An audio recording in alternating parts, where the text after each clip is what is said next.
Bobby Lashley ने reveal करा कि उनके पास ऐसा कुछ है जो बीस्ट इनकार्नेट ब्रॉक लेसनर को चाहिए। क्या ब्रॉक लेसनर जंगल में छुपा बैठा है जो मुझसे लड़ने नहीं आ सकता? इसके अलावा दोस्तों बात करेंगे अनटोल्ड स्टोरी के बारे में, the Rock versus Shawn Michaels की।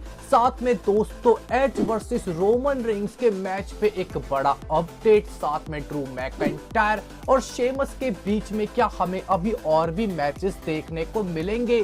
साथ में ब्रॉन स्ट्रोमैन ने एडम पियर्स को क्या कहा, करेंगे दोस्तों ये सब इस वीडियो में रिवील। मेरा नाम है नीतीश वशिष्ठ एंड आप देख रहे हैं WWE हिंदी एम्पायर चैनल। सबसे पहले दोस्तों इस वीडियो में बात कर लेते हैं रेटेड आर सुपरस्टार और रोमन रेंग्स के बारे में। रेसलमेनिया 37 का मेन इवेंट यूनिवर्सल चैंपियनशिप के लिए एज वर्सेस रोमन रेंग्स का मैच होगा। एज की वाइफ रिसेंटली हमें WWE के शो बम्प पे देखने को मिली, जहां पे उन्होंने एज वर्सेस रोमन रेंग्स के मैच के बारे में बहुत ही एक्साइटिंग बात कही। एज वर्सेस रोमन रेंग्स के मैच के बारे में कहा कि रेसलमेनिया 37 काफी ज्यादा खास है, हर किसी को अपनी पसंद वहां पे जीतते हुए अच्छी लगती है। मेरी पसंद भी है मेरे हस्बैंड रेटेड आर सुपरस्टार, पर एज वर्सेस रोमन रेंग्स का मैच इसलिए खास है कि किसी को नहीं पता कि इन दोनों सुपरस्टार्स में से कौन जीतेगा। साथ में ये एक स्पीयर वर्सेस स्पीयर मैच तो है ही, पर ये दोनों सुपरस्टार माइक पे इतने अच्छे हैं कि रेसलमेनिया के दौरान ये एक दूसरे को न जाने माइक पे क्या क्या बोलेंगे। मैं इस मैच को लेके काफी ज्यादा एक्साइटेड हूँ। ये शब्द थे एज की वाइफ बेथ फीनिक्स के।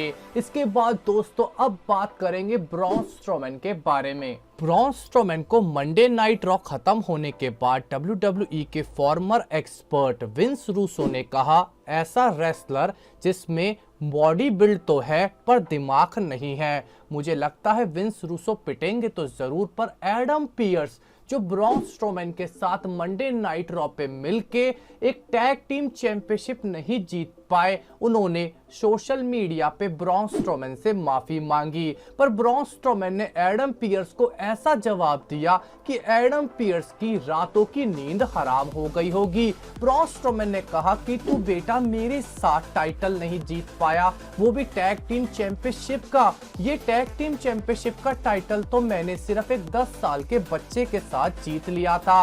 यू सक एडम पियर्स, सक वो वाला नहीं, मतलब बेकार है तू एडम पियर्स। यानी कि दोस्तों Braun Strowman versus Shane McMahon, Adam Pearce यानी कि अथॉरिटी वाली स्टोरी लाइन स्टार्ट हो चुकी है। रेसलमेनिया 37 पे इन सब का रिजल्ट हमें Braun Strowman versus Shane McMahon के मैच के तौर पे देखने को मिलेगा। इसके बाद दोस्तों बात करेंगे अब रेट्रिब्यूशन के लीडर मुस्तफा अली के बारे में, जिन्होंने एक कमेंट से 2 निशाने बना डाले। उनके एक फैन ने पूछा, Who would you like to face at WrestleMania?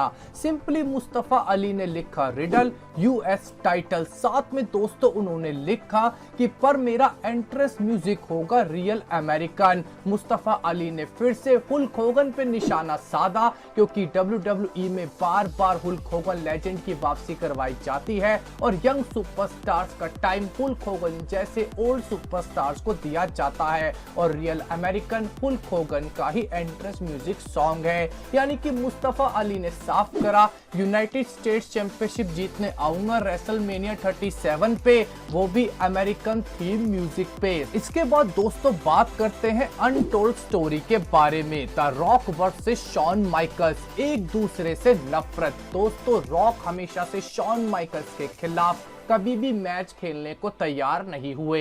इसका बड़ा क्वेश्चन का आंसर हमें अहमद जॉनसन नाम के रेसलर ने दिया।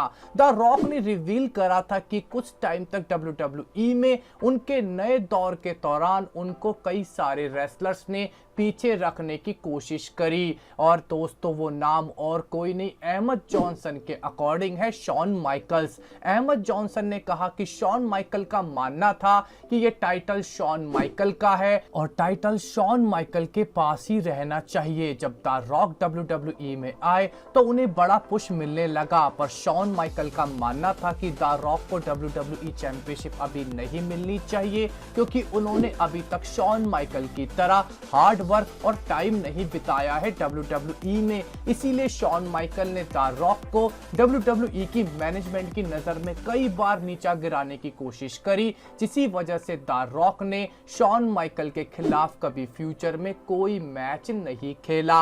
तो दोस्तों इसके बाद अब बात करेंगे हम अब शेमस के बारे में, जिन्होंने ड्रू मैकिंटायर के खिलाफ मंडे नाइट रॉ पे एक बेहतरीन मैच खेला। विंस रूसो ने अपना opinion Sheamus versus Drew McIntyre पे कुछ ऐसे दिया कि ड्रू मैकिंटायर और शेमस एक दूसरे को 24 मिनट तक लौंडियों की तरह घूसे मारते रहे। पर दोस्तों शेमस वर्सेस ड्रू मैकिंटायर को WWE की मैनेजमेंट से काफी अच्छा रिएक्शन मिला है इस मंडे नाइट रॉ के मैच की वजह से। पर शेमस ने सोशल मीडिया पे ड्रू मैकिंटायर को हारने के बाद लिखा, अभी सिर्फ एक मैच हुआ है जिसमें ड्रू मैकिंटायर की जीत हुई, अभी तो एक ही बार हमारे बीच में बैटल हुआ है जो ड्रू मैकिंटायर जीत गए। पर एक बैटल जीतने का मतलब ये नहीं होता कि ड्रू मैकिंटायर वॉर जीत गया, अभी तो वॉर बाकी है। यानी कि दोस्तों साफ है कि शेमस और ड्रू मैकिंटायर के बीच में हमें मल्टी मैचेस देखने को मिलेंगे, क्योंकि अभी तो सिर्फ शेमस का मानना है कि एक ही मैच हुआ है और तो बाकी है। इसके बाद दोस्तों बात करते हैं जायंट बिग शो के बारे में। उप्स, बिग शो तो रहे नहीं अब WWE में, इनका नाम है पॉल वाइट। दोस्तों हमें पहली टी शर्ट भी अब ऑल एलीट रेसलिंग में बिग शो की देखने को मिली, जिसपे लिखा है नो मोर बिग शो, यानी कि बिग शो अब पूरी तरीके से ऑल एलीट रेसलिंग के हो चले हैं। पर क्रिस जेरिको ने बिग शो की ऑल एलीट रेसलिंग की साइनिंग को डिफेंड करते हुए कहा कि बिग शो एक बड़ा नाम है और उनका इस्तेमाल ऑल एलीट रेसलिंग तरह तरीके से कर सकती है। जैसे कि पहला, big show all elite wrestling में जायंट रेसलर्स को ट्रेन कर सकते हैं, साथ में ऐसे रेसलर्स जिनका कोई नाम नहीं अब तक रेसलिंग इंडस्ट्री में, उनके खिलाफ मैच खेल के बिग शो से काफी फायदा होगा। साथ में अगर ऑल एलीट रेसलिंग को इंडिया में कोई टीवी डील करनी है तो बड़ा नाम बिग शो की जरूरत पड़ेगी। जैसे इंडिया में लोग जानते हैं कि क्रिस जेरिको है, हमें स्टिंग है, ऐसे ही इंडिया के लोग बिग शो का नाम भी अच्छे से जानते हैं। इसीलिए बिग शो का बड़ा फायदा होगा अगर हमें इंडिया में टीवी डील हासिल करनी है। तो दोस्तों ये बात भी बिल्कुल साफ है कि जल्दी ऑल एलीट रेसलिंग भी WWE की तरह इंडिया में एक रेसलिंग की डील हासिल करने की कोशिश करेगी किसी टीवी चैनल के साथ। जैसे हम WWE लाइव देखते हैं, ऐसे ही कुछ टाइम हम अपने टीवी सेट्स पे बहुत जल्दी ऑल एलीट रेसलिंग भी देख पाएंगे। इसके बाद दोस्तों अब बात करेंगे बॉबी लैशली के बारे में, करंट WWE चैंपियन, जिन्होंने ब्रॉक लेसनर को कॉल आउट ही नहीं करा, पर ब्रॉक लेसनर को अपने बिल से बाहर निकल के बॉबी लैशली से लड़ने के लिए चैलेंज भी कर दिया है।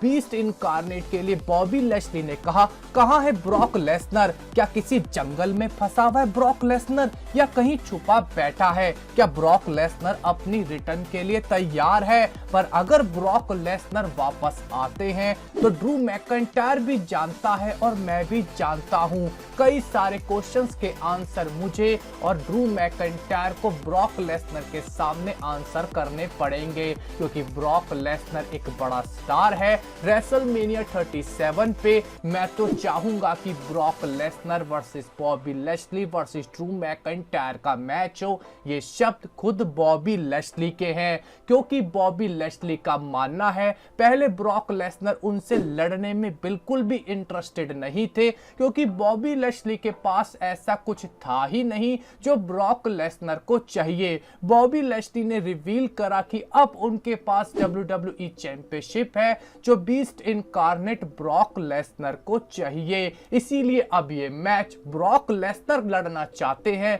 ना कि बॉबी लैशली। दोस्तों साफ है कि बॉबी लैशली या तो रेसलमेनिया 37 पे अपनी चैंपियनशिप ड्रू मैकिंटायर के खिलाफ डिफेंड करेंगे या बीस्ट इनकार्नेट के खिलाफ या इन दोनों सुपरस्टार के खिलाफ। पर बॉबी लैशली का मैच रेसलमेनिया 37 पे एक धुआंधार मैच होगा, जिसकी वजह से हमें अब बीस्ट इनकार्नेट ब्रॉक लेसनर की भी रिटर्न जरूर होती हुई दिखेगी। तो दोस्तों आप इन तीनों में से कौन सा मैच देखना चाहेंगे रेसलमेनिया 37 पे? अपना ओपिनियन कमेंट सेक्शन में जरूर दीजिएगा। हमारे वीडियो को देखने बहुत बहुत शुक्रिया। हमारे चैनल को सब्सक्राइब कीजिए, लाइक एंड शेयर। आपका बहुत बहुत धन्यवाद।